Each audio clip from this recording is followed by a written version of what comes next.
अब अपरिमेय संख्या की बात आती है तो हम जानते हैं अपरिमेय संख्या किसे कहते हैं। जिन संख्याओं को अंश व हर के रूप में न लिख सकें अपरिमेय संख्याएं कहलाती हैं। अर्थात जिनको p/q के रूप में न लिख सकें अपरिमेय संख्याएं कहलाती हैं। उदाहरण के लिए ले लेते हैं √3, √5, पाई एक अपरिमेय संख्या है। आइए इसके कुछ नोट्स पॉइंट देखते हैं हम। परिमेय संख्या धन अपरिमेय संख्या बराबर अपरिमेय संख्या, अर्थात परिमेय संख्या में अपरिमेय संख्या जोड़ने पर जो संख्या हमें प्राप्त होगी वह भी अपरिमेय संख्या होगी। उसके बाद परिमेय संख्या गुणे अपरिमेय संख्या, अर्थात परिमेय संख्या के मध्य किसी अपरिमेय संख्या से गुणा कर देने पर अपरिमेय संख्या प्राप्त होती है। अब उसके बाद वास्तविक संख्याएं क्या कहलाती हैं। वास्तविक संख्याओं के बारे में हम देखते हैं कि समस्त परिमेय व अपरिमेय संख्याएं वास्तविक संख्याएं कहलाती हैं। तो समस्त परिमेय और अपरिमेय संख्याओं के सम्मिलित रूप को वास्तविक संख्याएं कहते हैं। उदाहरण के लिए ले लेते हैं कि √5, √8 ये सब तो अपरिमेय संख्या हैं, जबकि 5, 1/2 ये परिमेय संख्या है और इन सब के सम्मिलित रूप को हम वास्तविक संख्याएं कहते हैं।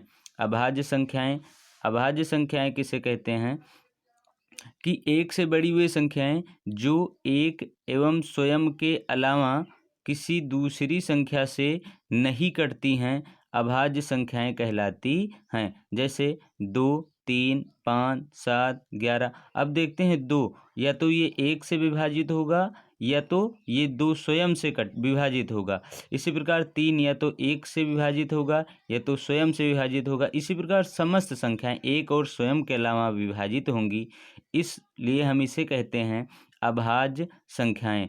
तो एक बार फिर से रिपीट कर सकते हैं अभाज्य संख्याएं कि एक से बड़ी हुई संख्याएं जो स्वयं और एक के अलावा किसी दूसरी संख्या से विभाजित नहीं होती हैं अभाज्य संख्याएं कहलाती हैं। तो सबसे छोटी, ये नोट पॉइंट हो जाएगा कि सबसे छोटी अभाज्य संख्या क्या है। तो सबसे छोटी अभाज्य संख्या 2 है। उसके बाद बात आती है भाज्य संख्याएं। तो भाज्य संख्याएं क्या होती हैं। वे संख्याएं जो एक एवं स्वयं के अलावा किसी दूसरी संख्या से भी विभाजित हो जाती हैं भाज्य संख्याएं कहलाती हैं। उदाहरण के लिए हम ले लेते हैं 4, 6, 8, 9, 10। अब देखते हैं इसमें कैसे। ये 1 से भी विभाजित हो जाएगा, 2 से भी विभाजित हो जाएगा, 4 से भी विभाजित हो जाएगा। इसी प्रकार ये 2 से हो जाएगा, 3 से हो जाएगा, 1 से हो जाएगा। इसी प्रकार 8, 9, 10 समस्त संख्याएं एक और स्वयं के अतिरिक्त दूसरी संख्याओं से भी विभाजित हो जाएंगी, अतः इसको हम भाज्य संख्याएं कहेंगे। उसके बाद हम देखते हैं कि सम संख्याएं। ऐसी संख्याएं जो 2 से पूरा विभाजित हो जाती हैं सम संख्याएं कहलाती हैं। जैसे 2, 4, 6, 8, 10। अब 2 एकम 2, 2 दूना 4, 2 तिहाई 6, ये सब 2 से पूर्णतः विभाजित हो जाएंगी, अर्थात इन संख्याओं को हम सम संख्याएं कहते हैं।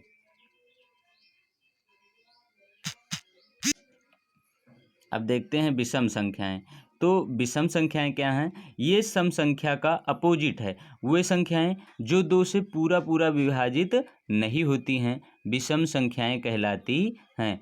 एग्जाम्पल के लिए हम ले सकते हैं 1, 3, 5, 7, 9। ये सब संख्याएं क्या हैं। ये 2 से विभाजित होंगी नहीं होंगी, अर्थात ये सब कैसी संख्याएं हैं। ये सब विषम संख्याएं हैं, अर्थात जो 2 से न विभाजित हों वो सम संख्याएं विषम संख्याएं कहलाती हैं।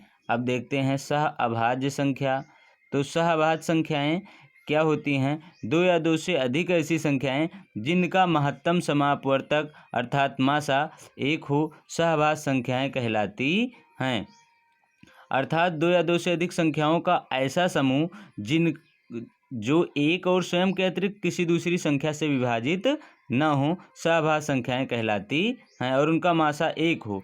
तो यहाँ पर 2 और 3 स्वयं और 1 के अतिरिक्त किसी संख्या से विभाजित भी नहीं होंगी और इनका मासा भी 1 होगा। इसी प्रकार 5, 7, 11, 13, 17, 19 ये सब संख्याएं सहभाज्य संख्याएं कहलाती हैं।